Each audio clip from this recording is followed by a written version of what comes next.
never believed in ghost stories, not until I spent Halloween night at the old pumpkin patch on the edge of town. Everyone called it Pumpkin Hollow. It was just an empty, half-wild field where they used to grow pumpkins long ago. I'm talking gnarled, twisted vines all over the place, half-sunk carved pumpkins from years ago, still sitting there, rotting but untouched. I didn't understand it back then. But I know now. Those pumpkins were abandoned for a reason. It was Halloween and I was around 12, old enough to go out with friends and feeling a little brave. Or maybe just stupid. People in town always talked about Pumpkin Hollow and how the pumpkins whispered if you got close enough on Halloween night. Most kids would laugh it off as an old wives' tale, but my friend Jake, he had other ideas. Jake was daring, always pushing us to do things we weren't supposed to. "Come on," he'd said. "What's the worst that could happen? We just go, listen, and head back, right?" So, we went. The two of us crept down the muddy trail that led to the hollow, flashlights bouncing as we tripped over broken branches and dead leaves. Every little sound made me jump, but Jake just laughed and kept going. Finally, we reached the edge of the pumpkin patch. There were all these jack-o'-lanterns scattered around, shriveled, hollow, with carvings so twisted they almost looked like they were sneering at us. Jake squatted down by one of them, daring me to get closer. And of course I did. We crouched there, just the two of us, waiting and listening. And at first there was nothing but the sound of wind rustling through the trees. But then, I heard it. A low murmur, soft at first but growing louder. I leaned in, closer to the pumpkin's cracked, grinning face, and realized it was coming from inside. It wasn't words exactly, more like whispers, twisting together almost like voices. I tried to pull back, but my body wouldn't move. It was like I was frozen, locked in place as the whispering grew louder. Jake, who'd been smirking this whole time, finally looked nervous. He grabbed my arm and tried to pull me up, but I didn't budge. It was as if those voices wanted me to stay. Then, suddenly, the whispers stopped. Dead silence. The air was thick, like it was holding its breath, and I could swear every pumpkin was staring right at me. But before I could do anything, one of them spoke. I almost choked. I thought I'd imagined it, but then I heard it again. "Do you hear us now?" the voice hissed, coming from that twisted pumpkin right in front of me. Jake screamed, "Let's go!" But I couldn't move. I was still stuck there, my eyes locked with that horrible face. And then the voice said something else, something I'll never forget. The voice rasped, "If you listen, you'll belong to us." And at that moment, it felt like icy fingers were clawing up my spine. Jake finally broke me out of my trance by yanking on my arm so hard I nearly fell forward. I stumbled, then finally snapped out of it, and we took off, racing through the woods, tripping and falling, the whole time feeling like those whispers were following us, like they didn't want us to leave. We finally made it back to town, out of breath and too scared to say a word. When we looked back toward Pumpkin Hollow, I swore I saw those jack-o'-lantern faces just barely lit in the moonlight, still grinning. That was the last time I went to Pumpkin Hollow. I haven't been back since. Every Halloween, I still hear whispers in the wind, and I wonder if they're calling me back, if they're still waiting for me to listen. Just one more time.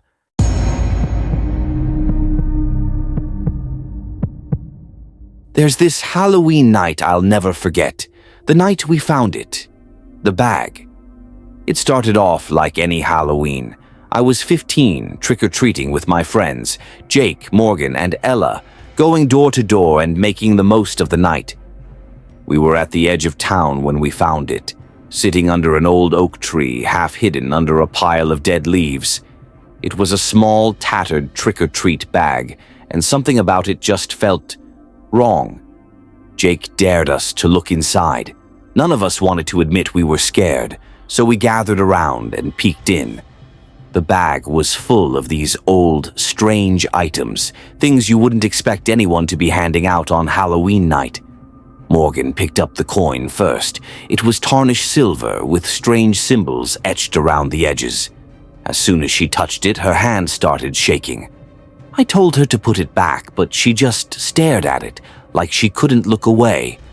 And then she laughed. It wasn't her usual laugh, though. It was hollow, like something was laughing through her. When she finally let go, the coin disappeared from her hand, like it had never been there. The rest of us were creeped out, but we brushed it off as some kind of trick. And then Ella reached in, her fingers closing around this old, cracked mirror shard. Her face went pale, like she'd seen something in the glass that none of us could. "Put it back," Jake said. But when she tried, her hand wouldn't let go. It was like, once she'd touched it, it was hers. Only hers. That's when we realized you couldn't give these things back. Jake and I exchanged nervous looks. We didn't want to take anything from that bag, but at the same time, there was something almost pulling us to it. Jake went next, grabbing this tiny glass vial with this dark, swirling liquid inside. His face changed instantly, like he was lost in some far-off place. "Jake?" I whispered, but he didn't answer. He just grinned, a slow, twisted grin that wasn't like him at all. Finally, it was my turn. I didn't want to reach into that bag, but something made me. My hand fell on this little dusty book. It was small, with a cover worn smooth, almost like it had been passed down for centuries. I felt a chill crawl up my spine, but I couldn't stop myself from flipping it open. The pages were covered in strange writing, words I couldn't read, but somehow understood. The words in that book, they spoke to me in a way I can't describe. It was like the shadows themselves were whispering, promising me things I didn't even know I wanted. But then the whispers got darker, more demanding. They told me I had to trade something of mine to keep it, and if I didn't, they'd take something far more precious. I snapped the book shut and tried to put it back in the bag, but my fingers were locked around it. It was like my hand belonged to the book now. Each of us was stuck with the object we'd chosen. We couldn't put them down, couldn't even let go. And worse, the shadows around us felt thicker, darker, like they were closing in, drawn to the things we'd taken. The whispers started to rise, each one calling our names, promising to take us deeper if we didn't trade something back. And if we couldn't, Jake tried to throw his vial back into the bag, but the shadows seemed to reach out, pulling him closer. "Trade something else," they hissed. "Trade it now or lose what you've taken." Panicked, I tore a piece of my costume and tossed it in the bag. As soon as it touched the shadows, the whispers faded, just for a moment.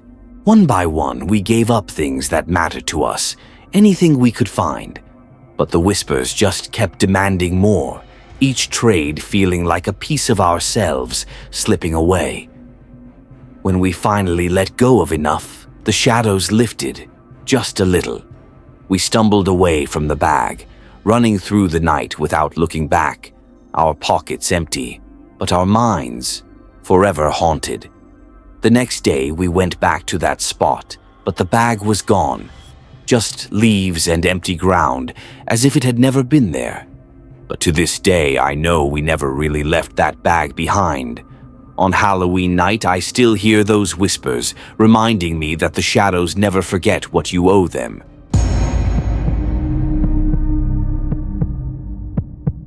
Growing up, Halloween was everything to me. Candy, costumes, ghost stories, all of it. My friends and I would run through the neighborhood, hitting every house and racing each other back to compare our hauls. But there was this one Halloween, the Halloween that still gives me chills whenever I think about it. I was 15, and it was supposed to be the last big Halloween night before we grew up. or at least that's what we told ourselves.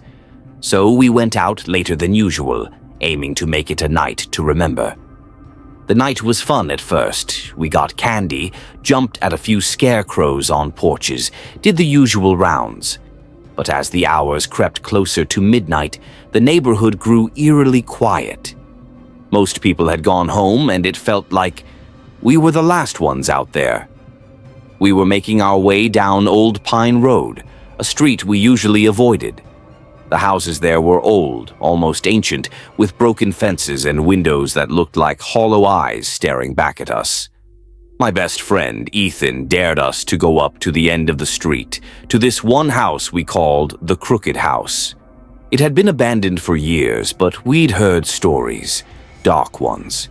Rumors about disappearances, weird sounds, flickering lights inside when no one was there.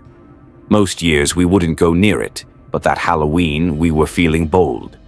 We wanted to prove to ourselves that we weren't scared. As we got closer, we noticed the front gate was ajar. The wind picked up and a chill ran down my spine, but we all laughed it off, pretending we weren't completely terrified. We even joked about ringing the doorbell, like we were trick-or-treating. Ethan went first, reaching out to knock on the door. As soon as his knuckles hit the wood, the door creaked open. We exchanged uneasy glances. None of us wanted to be the first to back down, so we went in. The house was cold, like really cold, even for October.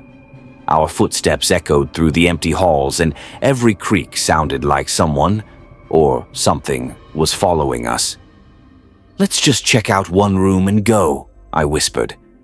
Ethan nodded and we moved further in, passing old furniture covered in sheets, broken picture frames, and mirrors clouded with dust. Then we heard it, a soft whisper like it was drifting through the walls. "Come closer," it seemed to say. At first, we thought it was the wind, but it kept going. It grew louder, like someone was calling us from upstairs. Curiosity got the better of us, and like fools, we climbed the staircase. We reached the second floor, and that's when we saw it.